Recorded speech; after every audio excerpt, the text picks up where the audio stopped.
Hello, tutor roommates from the course Phonetics and Phonology. I'm Luis Fernando Alvarez, and today I want to practice about the recording of the exercises. So here I go. Number 1, reading.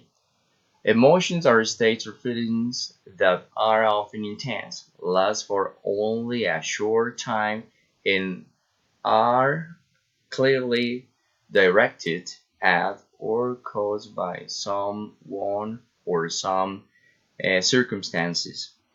Positive emotions include joy, proud, relief, love, and compassion.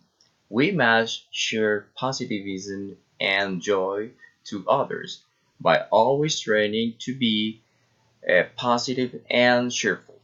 Negative emotions include anger, anxiety, fear, guilt, shame, sadness, envy, and disgust. Number 2, minimal pairs: cut, but, white, wise, ride, road, kite, night, take, stake.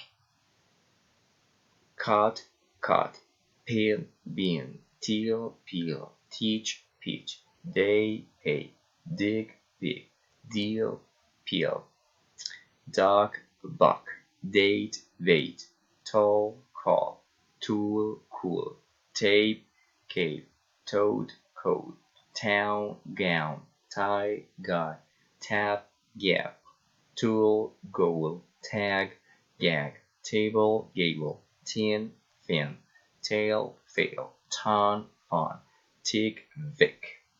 Now, exercises number 3, intonation. A statement with one stress. She works. We left. It stopped. Statement with 2 stresses. Tom is reading. Mike is sleeping. The car stopped. The weather has changed. Statement with 3 stresses. Children like to play. Boys reading a book. The weather is going to change. Statement with 4 stresses. She wants to buy a new car. He wrote the letters very quickly. The teacher told her students a story. Statement with 5 stresses. Alex wrote the letters very quickly. Victor is going to London next month. Tanya is reading the book you bought yesterday. Special questions, following intonation. What's your name? What's your name? Where are you from? Where do you live? Friendly interest, politeness, rising intonation. What's your name? Where do you live? What did she say? Where have you been? General question, rising intonation. Have you read this book? Have you heard the news? Do you need some help? Do you have a pen? Request, rising information.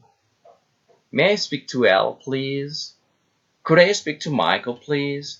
Can I borrow your dictionary, please? Alternative question, rising and falling intonation. Will you come back at 5 or at 6? Does she read books in the morning or at night? Will you try to do it today or tomorrow? Will you try to do it today or tomorrow? Tag questions, falling or rising intonation. You don't know them, do you? They haven't found it, have they? You weren't late, were you? I shouldn't do it, should I? Command, falling intonation. Tell me the truth. Give me your hand. Do it yourself. Asking for help. Request, rising intonation. Close the window, please. Tell me your name, please. Asking to call me, please. Exclamatory sentences, falling intonation. It's good to see you. It's an excellent opportunity. I'm so happy. Direct address, rising intonation. Ella, can you help me? Lena, are you there? Tony, where are you? Enumerating, rising intonation. I bought bread, cheese, and tomatoes. We need paper, pens, and pencils. Final responses. I can. She is. He will. You should. I can. He didn't. Thank you. Thanks you for watching, and bye bye.